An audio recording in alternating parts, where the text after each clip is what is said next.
Bukit Merah meminta Menteri Pengangkutan menyatakan apakah sebabnya perkhidmatan feri di Pulau Pinang terhenti dan apakah usaha jangka pendek untuk menyambung perkhidmatan feri dan plan jangka panjang untuk naik taraf perkhidmatan feri Pulau Pinang. Itu soalan saya. Terima kasih. Sila Menteri Pengangkutan menjawab, tempoh masa 3 minit. Datuk Yang Dipertua, untuk makluman yang berhormat, Kementerian Pengangkutan sedia maklum dan telah mengenal pasti masalah tergendalanya perkhidmatan feri Pulau Pinang baru-baru ini. Ianya adalah berpunca daripada berlakunya masalah teknikal pada enjin salah satu feri iaitu feri Pulau Undan yang beroperasi di Pulau Pinang. Ketika ini, operasi perkhidmatan feri Pulau Pinang hanya melibatkan feri Pulau Angsa daripada Pangkalan Raja Tun Udah ke Pangkalan Sultan Abdul Halim bagi perjalanan pergi dan balik yang mana mula beroperasi pada jam 6 pagi dan tamat pada jam 12.30 malam.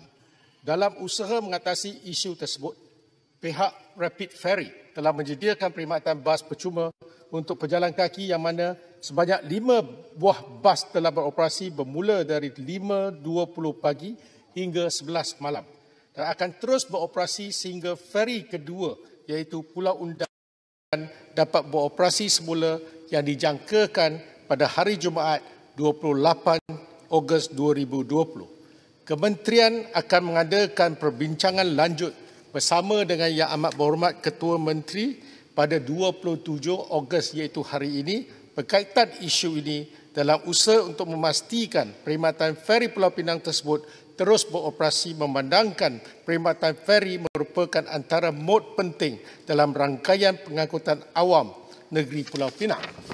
Kementerian akan sentiasa komited dalam memastikan perkhidmatan pengangkutan awam berada dalam tahap yang memuaskan dan sentiasa dipertingkatkan mutu perkhidmatannya dari masa ke masa. Sekian, terima kasih. Soalan tambahan pertama, Bukit Bendera sila. 30 saat. Terima kasih Tuan Speaker. Perkhidmatan feri yang ikonik terhenti operasi dan inilah adalah buat pertama kali dalam sejarah yang panjang dan saya rasa menimbulkan banyak kesulitan kepada ribuan pengguna feri sama ada mereka yang menggunakan motosikal, basikal, kenderaan dan juga penjalan kaki. Dan sebelum ini difahamkan dia adalah di bawah kawal selia prasarana di mana pengerusi GLC kita Pasir Salak tak hadir dalam dewan ini. Apakah bentuk kawal selia Kementerian Pengangkutan terhadap GLC prasarana Suruhanjaya Pelabuhan Pulau Pinang? Apakah bentuk kawal selia menyebabkan perkhidmatan feri yang begitu penting terhenti, tergendala untuk satu jangka masa dan kawal selia yang amat lemah oleh kementerian.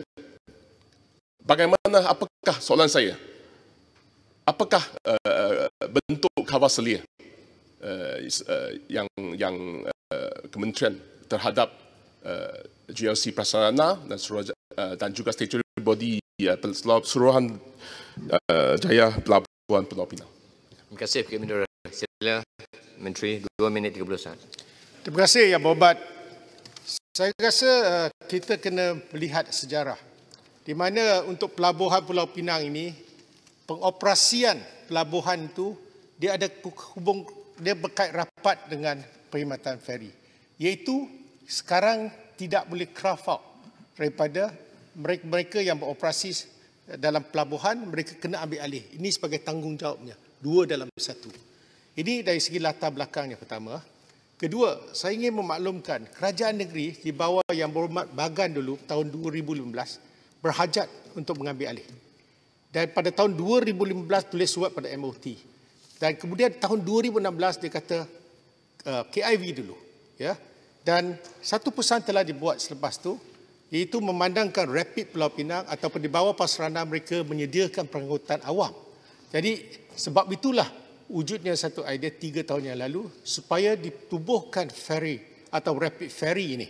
Dia diambil alih didik oleh Prasarana. Betul yang Berhormat Seremban ketika menjadi Menteri Pengangkutan pernah menggulung perbahasan di Dewan Yang Mulia ini, mengatakan 90 juta telah diperuntukkan untuk membeli feri baru. Tetapi keputusan ini datangnya daripada MOT, saya dah siasat. Tetapi pada waktu yang sama, Menteri Kewangan pada masa itu melalui satu keputusan Kabinet bertarikh 18 Disember 2019. Ini bukan MJM, Memorandum Jemaah Menteri daripada MOT, daripada MOF, yang mengatakan satu keputusan dibuat, MOF minta supaya diserah balik kepada syarikat konsesi yang beroperasi dalam pelabuhan Kelang, iaitu pelabuhan Pulau Pinang. Bermaksud PPSB akan ambil alih. Jadi bila ada keputusan ini adalah tempoh peralihan. Pada masa itu telah dijanjikan 30 juta ringgit untuk membeli katamaran. Wang ni akan diberikan pada PPSB untuk beli. Iaitu pada tahun ini 15 juta dan tahun depan adalah 15 juta. Jadi saya memberitahu Yang Berhormat, apa yang sebenarnya sampai hari ini, perlu ada satu upgrading. Kalau feri yang kita gunakan selama 47 tahun, kita tak pernah tukar. Sebab ia melibatkan kos operasi yang sangat tinggi, 24 juta dalam setahun. 20 hingga 25 juta setahun. Jadi kerugian setiap bulan adalah 2 juta. Jadi perlu ada satu anjakan paradigma katamaran yang baru. Dan sebab itu keputusan Kabinet pada masa itu untuk beli. Tapi sampai hari ini keputusan belum turun lagi. Tapi dalam tempoh peralihan kita minta 1 September diambil alih oleh PPSB. Jadi PPSB dalam tempoh ini peralihan dia kena membeli katamaran dalam tempoh terdekat.